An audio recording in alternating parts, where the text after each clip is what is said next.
And good morning. Good morning. We are so grateful that you have joined us here at Rural Community Solutions, where we help design family-friendly, youth-centered places that thrive.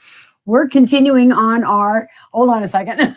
We're continuing on our journey this month in March because it's Women's History Month. So we have been talking to incredible women and their lives and their businesses and how they're going and all of the nuts and bolts. And today we are so excited because we actually have two fabulous women with us. Wendy Schultz and Danielle Lambert are with us. And so we're going to join them in just a minute. And this is Kim Spillers and I'm Frank Spillers. And Kim. We are we're really happy to have you here. So hang on and let's figure this out. So here we go. Picture, if you will, the pure, raw prairie. No wires, no fences, no roads, not even a farmhouse. No sign of civilization. This is what a person saw that was crossing the prairie in a wagon more than 170 years ago. They jumped off the wagon, looked around, and declared, "This is where I want to settle and build a town. A great place to live and a great place to raise my family." So they took a risk. They built a house made out of the land, planted food to eat, and cared for the land. Then they wrote back to their friends where they came from and described the great opportunity and promise that they have found. They invited who they knew to join them in their discovery, people they had a relationship with, and so they came, family by family, and those families invited others they knew who they wanted to live with within that community. The communities grew because the needs of the families grew, so entrepreneurs started businesses to meet those community needs. Ice houses, broom factories, general stores, and many other types of sole proprietor entrepreneurial businesses started up within the community. All of our communities across this country, all around the world, were started in this way, with a vision of the future and a plan to grow with people. And grow with people they did, and they grew with families also, and those families started family businesses. So we are so grateful that today we get to have Mom Wendy Schultz. So wave, Wendy, so everybody knows who you are. And Danielle Lambert is her daughter. And obviously she's the other lady, so you can wave if you, there we go. So what we are talking about today, and we're so grateful to have you, is business succession. In our show, in our practice, in our approach, we help businesses not only succeed from one generation to the next, but we're also very intentional about helping communities do community succession.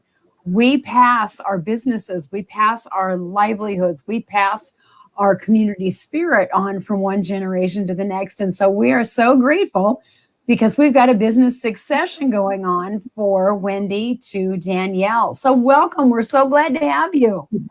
Thanks. Thank you. Well, so I guess the place to start is like where it all began. So Wendy, why don't you give us a little bit of history, where you're from, how you came to Atlantic, the founding of the Sweet Joy Shoppe. Isn't that a great name? Just love that. So why don't we just let you take the lead here? Well, 10 years ago, my family lived in Colorado. And when I say my family, I'll define that. It was my husband and we had two teenagers in high school. My husband lived with us because he has brain cancer. And we had a cat and a couple dogs. And yeah, we lived in Colorado on the Front Range. And I was a paramedic, and that is licensed by a state. And my husband worked in renewable energy. He worked for Siemens, the wind turbine section of Siemens. And so my husband came home and said that they were transferring him to another location and that we could go to Iowa. Well, we had never been to Atlantic, Iowa. And So we came for like 3 days to come and check it out. And we loved Atlantic. We was kind of love at first sight. And we had a real estate agent. She showed us many houses in Atlantic. But our family, we couldn't agree on a single house. And we knew we needed to move the whole family here. When we looked at this downtown business, we realized we could live up above the business and we could start a business on the ground floor on the main street of Atlantic. And that's what we decided to do. I think God gave me a vision that we were going to run a business and live here. And we kind of just jumped in. My husband went to work and I began building this business. At first, it was just going to be some coffee and some gelato. But as the years went on, the business just kept growing and growing. And one of the things that I love about it is it's a place where our community gathers. So we have business meetings and Bible studies and birthday clubs and bridal showers and baby showers, and women play bridge. They come in and have lunch and then they play bridge in the afternoon. And people meet here, like if they're coming from different towns, and it's just a comfortable spot. But from the beginning, one of the things we wanted to do was we wanted to empower women in their own businesses. So we have vendors that sell their things here at our store. So if you're an artist, you can sell your paintings, and they're hanging on our walls. If you're an author, you can sell your book here. If you're a jewelry maker, you can make jewelry and sell it here. We have so many vendors, and they're all women who needed an outlet to sell their creative products that they're making. And we were so small when we started, but we just kept growing and growing. And then my daughter, Danielle, she went to culinary school and became a chef. And so our food just kept getting better and better, because remember, I was a paramedic, so I was not really a chef, but I guess God equips you with some talents that you didn't even know you could possibly have. But once Danielle started cooking, that was really fun. And so she has a following, and we have had different women working here through the 10 years, and some of them have stayed and some have gone on to follow their dreams and passions. And we love that. We love that Sweet Joy could even just be a stepping stone into the direction that they have for their lives. So that's really awesome, because that's exactly what we try to teach in entrepreneurship, of how do entrepreneurs then get that footing. And you are what we really describe as an ecosystem, because you support entrepreneurs, you support entrepreneurship, and that's kind of in your mission statement. So that's really nice to know that that's in a small rural community. And we have also used the Sweet Joy Shop as a gathering place for people that work out of their home that need to get together once in a while to just network. And you know, when you work out of your home, sometimes you don't see anybody for a long time. like even pre-COVID. And so it's really nice to get together. You've got the Wi-Fi down there. You've got a very comfortable atmosphere, along with good food and good company. So we really appreciate that about your shop in our small town. Let me set the stage. Atlantic, Iowa is a little under 7,000 people in a county under 14,000 people in the county. We're 50 miles from Omaha, 85 miles from Des Moines, right along I-80. So we are the largest community in Southwest Iowa, and we are a retail hub. So having a main street that is vibrant, that really supports the community, is important. So was that in how has Main Street helped you with your business? Has it been a good fit? We never asked for any favors. We never asked for a tax break or a grant necessarily, but just the support of the community. They have supported us for 10 years now. And when COVID hit, a lot of small businesses didn't make this isolation time of the pandemic. And our customers were just the opposite. They made sure that we were going to be able to continue. And so we had customers who brought in money and said, have this available. And if, firemen or teachers or childcare providers, people who don't have enough money, just buy their lunch and here's the money. And, if you need to deliver their food, deliver it to people who are shut-ins. And so their meals were paid for. So not only did that help the members of the community who were struggling or could be struggling, and it blessed them, but it also kept us in business because we made that food and we delivered it to shut-ins, or people came in and picked up their to-go food. And so our business survived actually quite well. People were concerned that they wanted to make sure that Sweet Joy stayed Sweet Joy. And I love that. That's That's fabulous. awesome. That's That rural is America. I mean, Yes. that's just that's just really good. So Danielle, do you have a passion for cooking? Have you always had that passion for cooking, or did you develop that passion of your cooking because your mom owned a restaurant?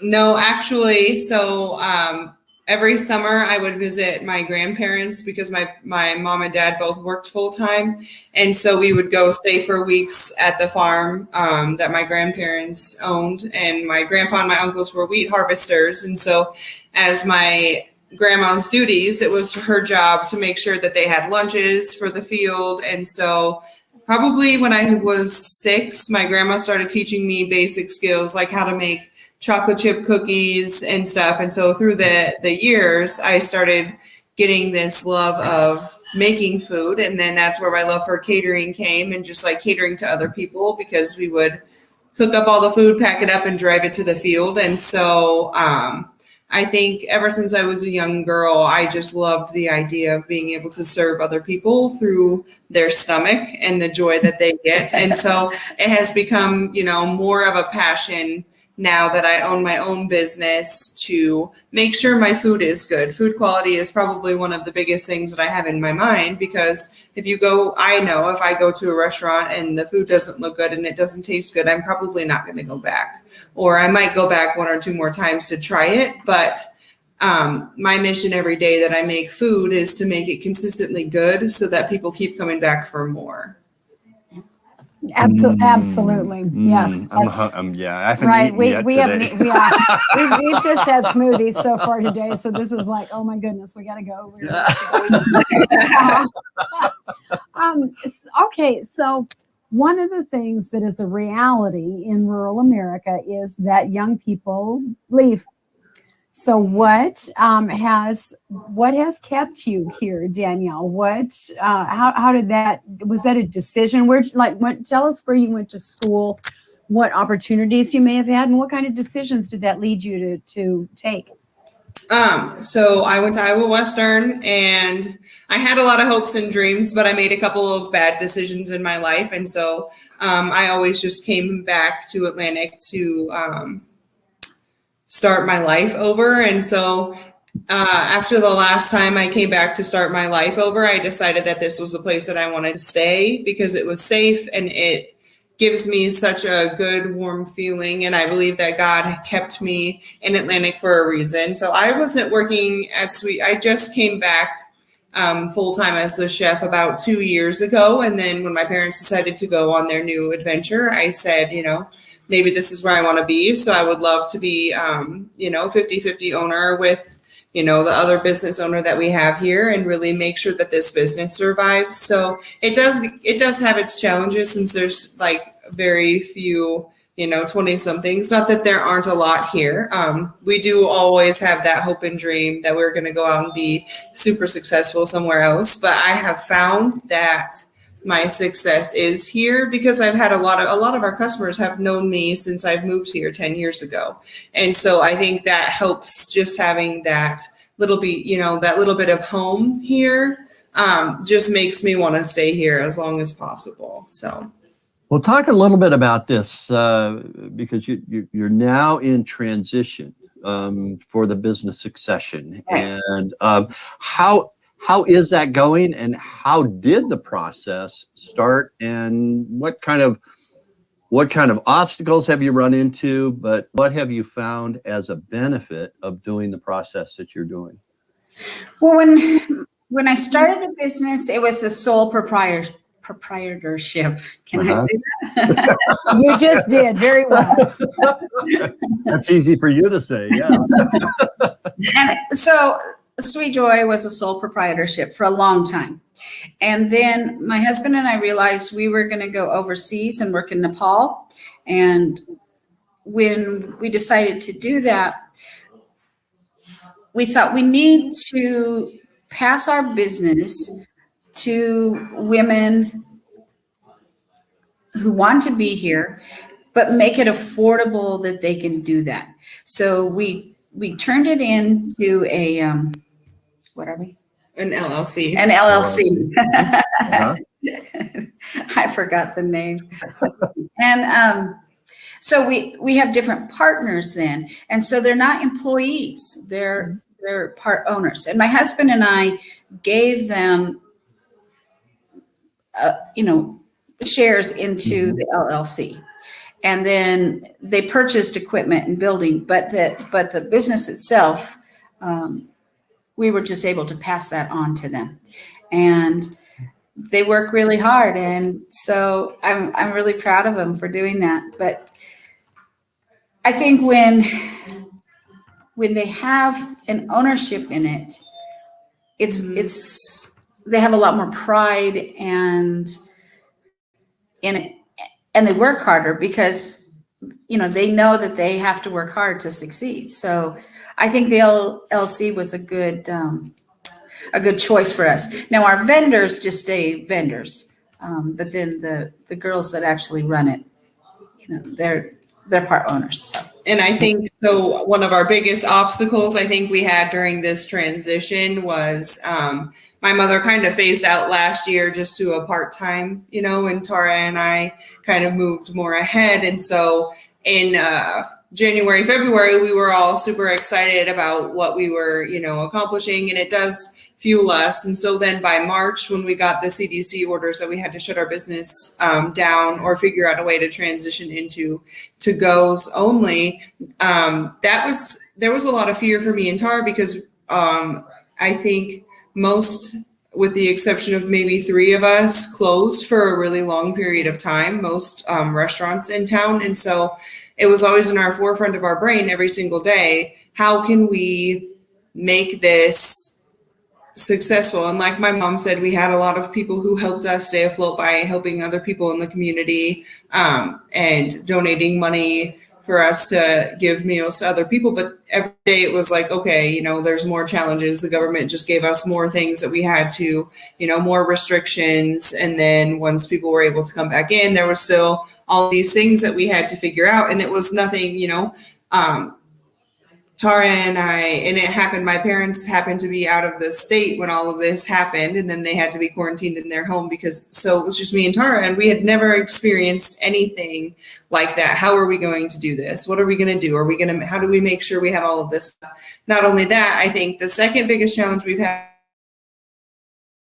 during our food resources stopped being plentiful. And so every time Tara or I would have to run supplies in 1 week because they didn't have what we needed one day, and we had to make sure that we could get it the next time. And so that was always touch and go. Are we going to be able to stay afloat? Only because the supplies were limited at that time last year. But I think we got through it very strong, and Tara and I learned a lot within that last year on how to be business owners. And so that's helped us already this year in being able to transition that and figure out how we could do this. We were like, well, if we could get through COVID, any challenge that happens next will be easy, because last year was really one of the biggest things that we had to overcome.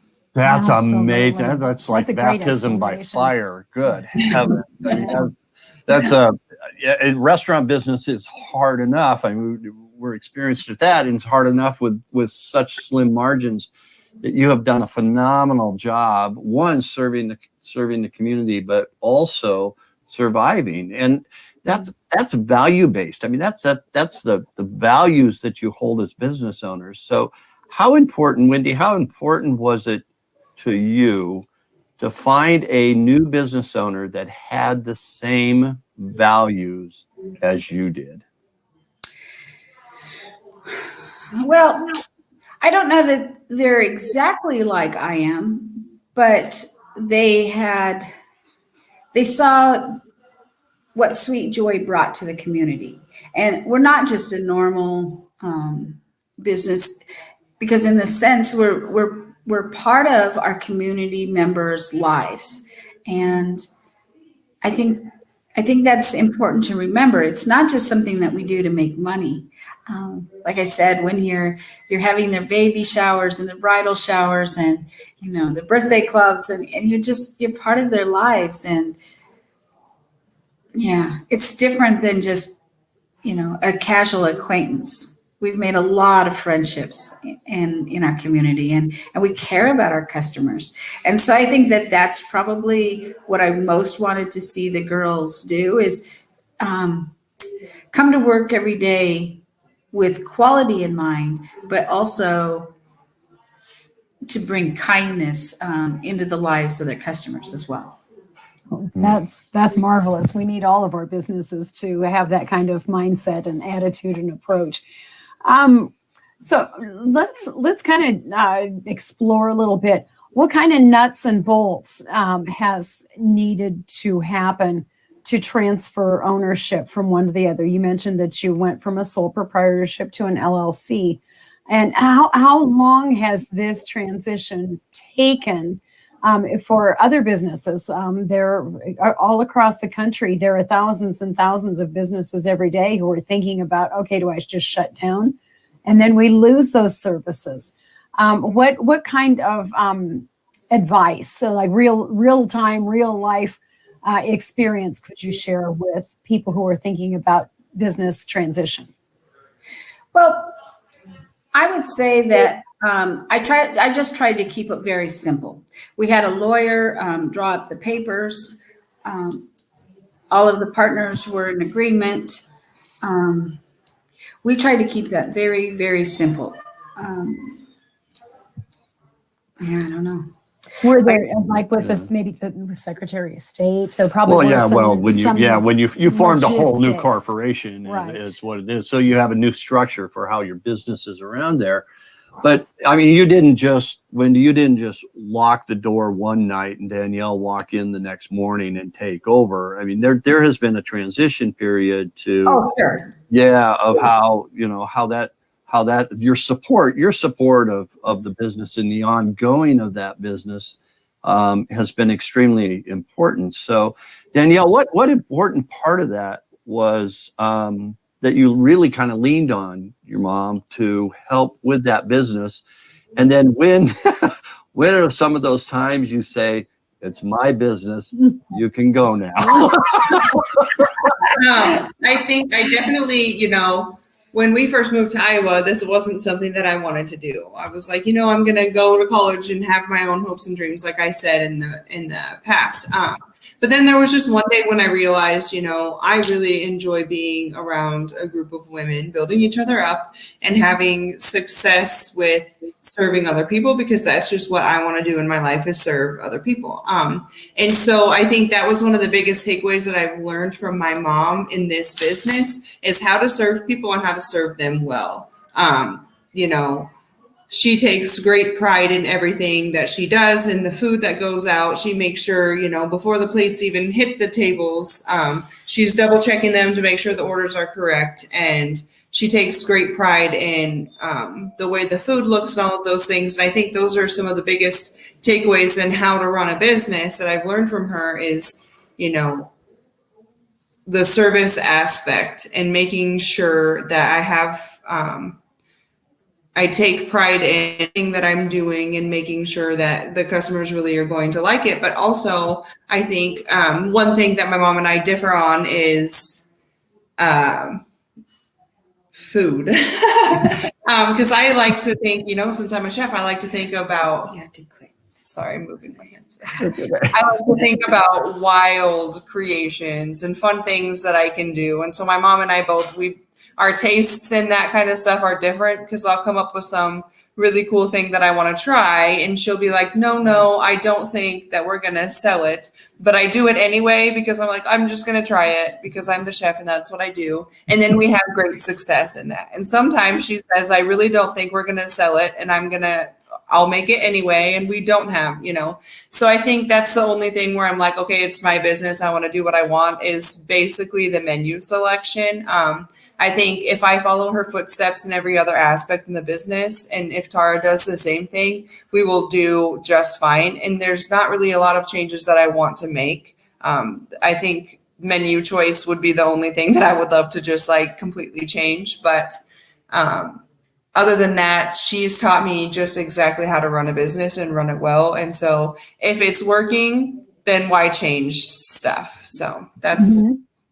Well, there is a lot of wisdom to that. I'm really curious. Can you share what kinds of food changes or how that might be? Like, would you have Wednesday is, we're having a new thing today, so that people, so that the community knows to expect something like that, some new concoction of your creation. What kind of things are you seeing in the horizon for what you'd like to do differently? Most of the time, it's kind of just like a fly by the seat of my pants. I just I want to make something. One of the biggest things that I'm starting to have success in. The first time I texted my mom, I was like, well, I have this, and this left over. So for Saturday morning, I'm going to make breakfast nachos. And my mom is just like, what is a breakfast nacho? She's like, I don't think that will go over well. For the first couple of times, it was decent. But then it just kind of took off. And so that's one of the biggest things that I see making more in the future, as well as I did this one experiment using pita chips and Euro meat, and I made Euro nachos, and that was actually received. And so that's also another thing that in the summertime, because my taste changes seasonally. In the wintertime, I make a lot of more home style things, mashed potatoes with meatballs, chicken noodles over mashed potatoes, a bunch of different heavier soups. And so in the spring and summer is when I play with more food, because there's way more produce and more selection. But there's also it's awesome to have more fun because we have more business in the spring and summertime. So at this time, I can't tell you exactly what new things that I have in mind, since our menu changes every day. But I am coming up with some fun things to do this summer, some more lighter options and fun salads and stuff like that. So Danielle makes her own homemade sauces, and sometimes it's that homemade sauce that'll just bring a dish together and bring it to life. And that's something that Danielle's just really good at. And I don't even know that they can teach you that at culinary school. Really. I mean, you either are really good at different sauces or you're not. And Danielle is, so. Well, I'm sure a lot of this is by rote or by feel. I mean, it's just, you know what mixes together, you know what flavors go together and things like that. And that's what makes a remarkable chef or just a remarkable entrepreneur, is that passion for doing what you're doing. And I can see that in both of you, that passion's coming out. So I just want to know that probably both of you, the hardest thing, or maybe it wasn't the hardest thing, but I can see the hardest thing of both of you of having to restrain yourself with saying, see, I told you so, many times, right? I told you so that dish wouldn't work, or I told you so the dish would work. We have been known to let out a few I told you so's every once in a while. So what's it been like to work as a mother-daughter team, and then you have another business partner? So threes sometimes can be dicey. So how has that dynamic worked for you? It's good. It's good. You know, there's been difficult moments, but I think the difficult moments weren't necessarily because of a business. You know, it's just as your children grow up and you have to let go and you have to let them be adults and make their own decisions, you know, you don't always get to tell them what to do. And so, you know, I have a son as well. And, you know, I have to let him make his own choices as well. And so you just raise them the best you can, and then you set them free and let them try. Is that true, Danielle? She doesn't tell you what to do anymore? Most of the time, let's be true. I think, you know, I'm going to be 26 actually in a week and a half. So in like my early, I think I came back to Sweet Joy when I was about 23 or 24. And I've noticed just a difference in how I interact with my mom, because when I was, you know, 23, I knew everything. When I was 24, I still knew everything. And so there was a little bit of resistance for a while because I knew what I wanted to do and I knew more than she did, you know, in the beginning. But I think the more that I learned from her, the more that that's phased out. Like, okay, if I really listen and I let my pride go to the wayside and just listen to what she has to say, instead of thinking that I know better or I can do better, that has brought me way more success in realizing I'm only 25 years old. I don't know everything. And to be able, I think it's given me such encouragement and such a greater understanding to have my mom want to give me this business, but not only give me the business, give me all the knowledge that she possibly can give me to make sure, you know, it's one thing when you have parents supporting you to make sure that you're successful in your endeavors. And I think that that is such a benefit because she has set me up, me and my business partner, Tara, she has set both of us up by just encouraging us and giving us the tools that we need to move forward. And I think that's the biggest thing for me. I'm grateful to my mom, and so I will do my best every single day to live this legacy that she has passed on for me. You know, you might be only 25 in years, but you are way beyond what I have heard many, many entrepreneurs that have been in business for 30, 40 years express. So you're going to do just fine. Absolutely. I'm curious just about a logistic. When we had our restaurant, this happened. What kind of distance do you have for your customers? How far do they come out to be able to say, I went to Sweet Joy today? We have customers that come from all over. You know, we have people that come from Omaha. We have this really good customer. He comes from 3 hours away. Yeah. Just on a whim on the weekends. He used to, when the ethanol plant was being built, he was here working on helping build the ethanol plant. So he was here a lot. And so when he moved home, he loves our place so much that he'll come back maybe once or twice a month just to have a lunch from Sweet Joy. So we have people, you know, like your friend Carrie, she still comes in even though she's moved all the way to Colorado. So we have a lot of people who used to live here, have moved away, and have come back. So I would say it's multi-states worth of people wanting to come. So. You know, and that speaks volumes for businesses because people choose relationships to do business. They really business with anybody. You can eat any type of food, but it's the relationships that really make the business. And, absolutely. Yes. And so that's just wonderful for you guys. Oh, kudos for you. Oh my goodness. Well, I have all kinds of other questions, but we want to respect your so we won't get to see you perhaps, but we did do an international call last week. So maybe we can figure out a way to have you and Danielle back together again. We'll put a pin in that idea, but Danielle, we'll be sure and have you back and see how Sweet Joy is evolving in this new setting. And we're just so grateful to have you both here today. Thank you so much for joining us. You know, and when we all get back to where we can go outside again and be with people and there, we'd love to come down, sit and do a show from your shop. Yes, that would be awesome. Thank you. That would be great. opportunity. That'd be great. We will make that happen. That's awesome.